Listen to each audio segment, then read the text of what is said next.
call. My approach? I guess. Is this Connie? Connie Marshall? Connie here? Yes, she's coming up, Judge. Judge, for the record, she's filed a motion to terminate my representation. Let's wait for Connie. Here she comes. I only have two of these cases. Is this all we have is these two cases? Hello, Ms. Marshall. Good morning. That was everything that was bindled in the back, Your Honor. All right, now, okay. A couple of things. Before we get started with a lot of, Ms. Marshall, I'm going to allow you to make your motions and so forth in a minute, but I need to find out where we are in this case. Now, as I recall, Ms. Marshall was going to get some kind of independent evaluation or something such as that. Did that occur? Yes, I did. Excellent. Is there a report filed? Yes, the report is filed in the case. It is Exhibit 26. It is a psychological examination addendum, and the original psychological evaluation from Dr. Wagner was filed in this case on April 23rd. So you also have that, the original, Okay. which states there is no psychosis. I've never had any psychosis.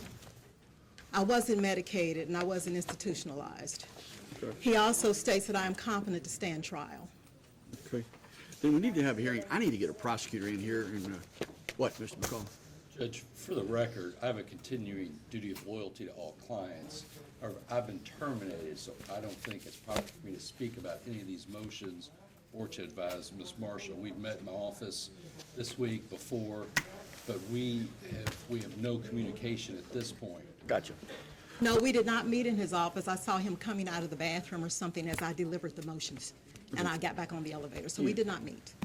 Okay. I'm not sure what Sorry, that means. sir. Here's, Mr. McCall, I need you to go find a prosecutor who's going to handle this case and bring them in here, and then we'll take up these motions. Okay, I'm supposed to be in Spencer, Judge, right now, and that's why I came in first thing in the morning. I went, tried to see the prosecutor, of course, they're doing other Swamped. things, so I could come back at 1 or 2 today, but I cannot wait Let's do for this. 2 hours for this. Okay, hang on. This morning. Yes. I'm not really asking you to wait any period of time, but I do need a prosecutor. You want me to go get her? I'll go get her. Okay, and in the meantime, Ms. Marshall, so you have separated, you don't want Mr. McCall to represent you anymore? I filed a motion. Let's go with a yes or no just to get started. So Okay, yes, I mean, no, I don't want him to represent me. I filed a notice to terminate because he's not working in my best interest. He does not want to introduce the evidence proving prosecutorial misconduct, which is involved in my case. And I have received 16 death threats from Louisville Metro Police Department, which I've given him copies. He doesn't want to bring that up. Hang on a second. All right. So, but the bottom line is this. You no longer want Mr. McCall to represent you. No, I don't. I'd like to seek another attorney. Okay. Mr. McCall, you are off the case. Thank you very much, Your Honor. All right. Ms. Wolford, we've got a couple of issues here. We've got more than a couple. This is Ms. Marshall here.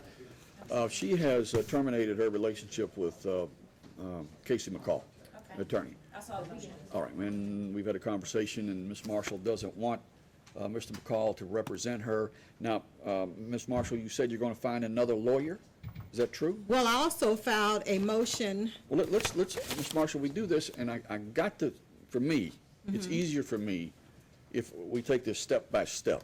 And I have to have some kind of organized approach to your case in order, and I'm on the record, by the way, Connie, how about that? Great, because I've got 2 times I've been to court and there's no record And because I the don't know what that is, recording but was not today going. you'll have a record.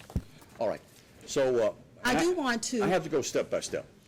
Are you going to hire another lawyer? Well, I would like to present the motion that I have here today, if I may, Okay, before I hire another lawyer, because I filed a motion where I'm trying to get this case dismissed. okay, all right. But May I see the motion? see, and I think that the county, It's in, you all have a copy of it. now okay. What we have to do first, Ms. Marshall, I think, is that we're going to have a hearing, what's called a competency hearing. We're going to need to get Dr. Wagner in here to testify on your behalf We've already had a competency hearing in January. without Dr. Wagner. No, it was with a court-appointed Yes. psychologist. I know. Who had the fraudulent fabricated document, and put some derogatory things, defamatory things in my case. Okay, but that finding at that time was that you were incompetent, but that you could benefit from some treatment, and then we were forced at that point in time to make an appointment for you to go to the Kentucky Center for Psychiatric.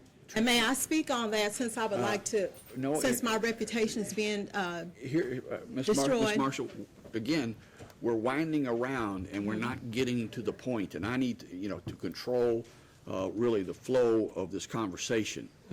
Okay, so for me, you need to be able to present your evidence, which would be Dr. Dennis Wagner's report. He would need to be cross-examined by the prosecutor, because as the case stands right now, it would be time for you to go to KCPC, right? To go to this psychiatric no, hospital. because that's not what happened last time we Can I were tell here. you something, Ms. Marshall? That's exactly where we stand right now because of where we are in the case. Now, the things that you've done to try to change that is get yourself evaluated by Dr. Dennis Wagner, but we need Dr. Dennis Wagner to come in here, and we have to have a hearing because the prosecutors have a right to challenge what he says, or it has to be aired. We can't just do it by a motion, by a written document. Well, it's not a motion. I filed Dr. Wagner's report after 3 visits to him. Okay. I went See. 1 visit to Smedley, the Okay. one that you told me to go to. Well, here's the thing. I am going to allow you to enter, because it's a motion here. It says, motion to enter Dr. Dennis Wagner's psychological examination report addendum of Connie Marshall as evidence that she's competent to stand trial. I'm going to allow that to occur. The original report's already in the case. It was filed on April 23rd, Okay. or before April 23rd, actually. I got 2 on July 8th. But for me, my belief is we need to have a hearing, and we need to bring in Dr. Wagner. And it's really on you to make arrangements to bring Dr. Wagner in here. Okay. And I don't know what that is. So we have to do that first. We really have to do that before we talk about the motion to dismiss, because as it now stands, the evidence that's before the court is that you are incompetent and you cannot be held accountable for your actions at the present time. And you say you're challenging all of that. You're saying, I am competent, I am, a fully functioning defendant, and I'm ready, and I want a trial.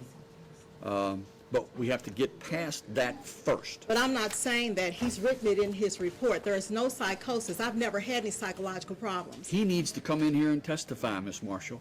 He needs to come in here and testify.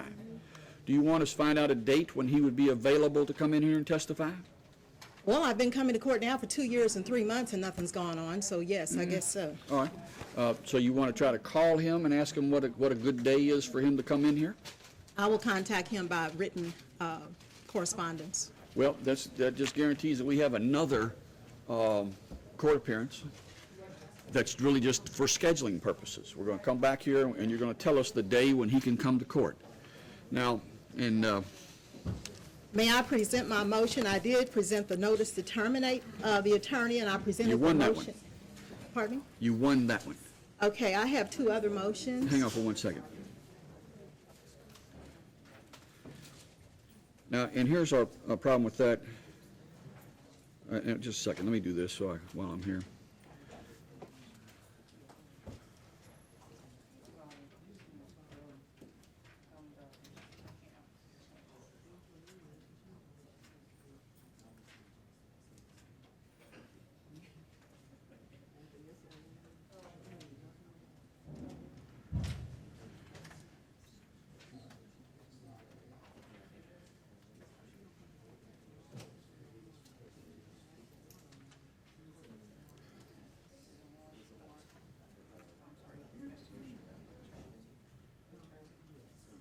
Okay, Jim, give this to Ms. Marshall. Ms. Marshall, I need you to take this with you, and this is when you talk to the doctor. We're going to have to do this in an afternoon sometime. You'll have to do it in the afternoon. Now, the preferred afternoons are Wednesday and Thursday, but Mondays and Tuesdays in the afternoon can also work But on the Monday and Tuesdays, they would have to be at around 2:30. 2:30. Right. Now, on Wednesday and Thursday, we can do this at 1 o'clock. And you could make an arrangement with the doctor, just tell him that story, and if y'all can agree on some date, we'll have to pass this case for a report from you telling us when the doctor's going to be available. Now, but here's now your other motions. So, first of all, are you with me on that? Do you understand what I'm telling you? Yes, I understand exactly what All you're right, saying, as we I want to do it stated. on an afternoon, preferably Wednesday or Thursday, but Mondays and Tuesdays around 2:30 would be possible if that better fits the doctor's schedule. And Wednesday and Thursday is at 1 o'clock? Yes, ma'am. Okay. Now, here's the problem with me entertaining your other motions. Where this case stands today is that there's been a finding that you are incompetent. That's based on Dr. Smedley's. So, for me, I can't really hear your arguments about this because there's been a determination that you're incompetent to stand trial. And until we get past that, then I can't really listen to all of your arguments. If I was incompetent, I would not be working as a job placement counselor. Well- And that's what I do for a living. I know, and Ms. Marshall, you've heard me say on numerous occasions that you're obviously articulate, you present yourself well, you appear in every regard to be an upstanding citizen, and but what Dr. Smedley says is that you have a sort of a deep-seated belief system that is based in delusions. That's what And she may I says. speak on that? I know you disagree with that. Well, I'm not saying you disagree with it also, because at the end of the tape at the competency hearing, you said you weren't so sure if it wasn't the police's fault, and that's on the video. I know. That's on there. And Dr. Smedley is basing her findings on the fact that I told her I have death threats from the Louisville Metro Police, which I gave her copies, and I gave Dr. Wagner copies, and I have filed it in Washington. I have to date 16 death threats from the Louisville Metro Police, telling me if I don't plead guilty, they're going to kill me and my daughter. I'm not saying that. I have the documents. And Dr. Smedley was given a copy. She's not basing it on the test. She's basing it on me stating that. Okay, how long do you think it's going to take you to get in contact with the doctor and make some kind of arrangement with the doctor? I will send him a letter today. Do you think 2 weeks would be enough time or too much time?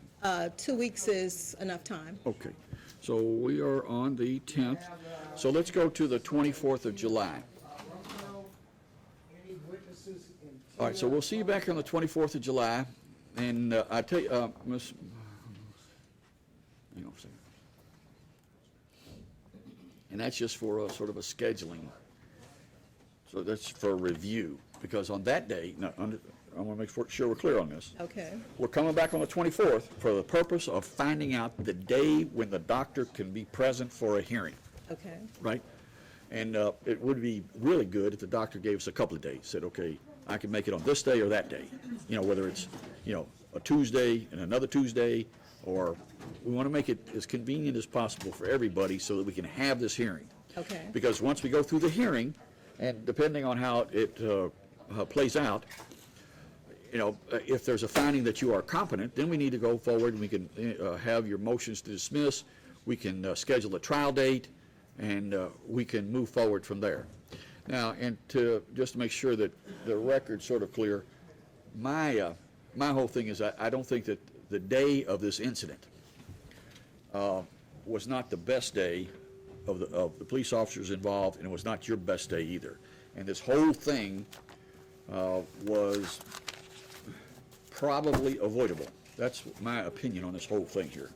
That what occurred really was kind of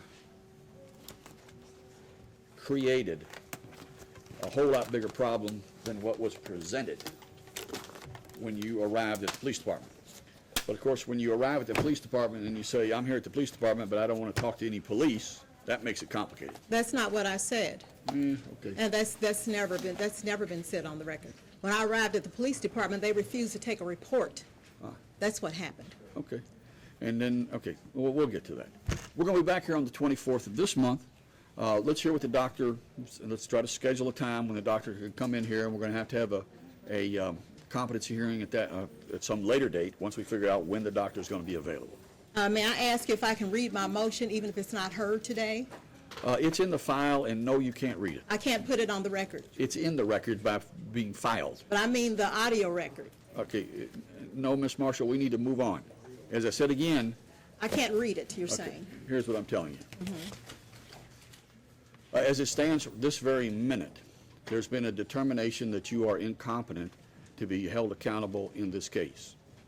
Therefore, any statement you make on your behalf is really of no use to me today. It's of no use to the court today. And you have preserved the record by filing it. And I think we all know where we need to go from this day, which is to the 24th, to find out when the doctor can be available so that we can then make some progress. And you know, I'm not saying that you are barred forever from making this motion to dismiss, but and May I think ask for a sooner date, because I'm trying to get my life back in order, so I it will can. never, okay, okay, you're failing to understand this. No, I understand. Well, no, you don't. And here's what you don't understand. Your life, as you say, will never get back in order until we have a hearing with the doctor. Nothing can happen between now and us having the hearing. I know that, but you gave me 7/24 to come back and give you a date. Right. Okay, I can come back next week. I can come back sooner than Do that. this. How about this, Ms. Marshall? It's on the docket for the 24th. When you talk to the doctor and you find dates, some dates that the doctor's going to be available, you can add the case on the docket. How about that? That's fine. Excellent. So we'll see you on the 24th or some other day when you're ready. And again, Ms. Marshall, I'm going to appoint the public defender because you have to have a lawyer. We're not going to make any kind of progress unless you have a lawyer. Now, we'll talk about, when we said this before, and I really don't want to get too deeply involved in this, you really don't qualify for a public defender, but you need a lawyer to represent you. Now, you can qualify for the public defender, but there'll be a fee for that public defender. I'm not going to use a public defender. I'm going to hire someone. Well, just in case, I'm appointing a public defender because I'm a little frustrated that we have not been able to process this case, maybe not as frustrated as you, but we need to make some kind of progress with this case. And you need a lawyer, and I want to make sure you have a lawyer. If you bring in your own personal lawyer, then we won't need the public defender. So I'll see you on the 24th, or as soon as you want to add this case on the docket when you have some information from the doctor. All right? All right, Ms. Marshall. Demetrius Brown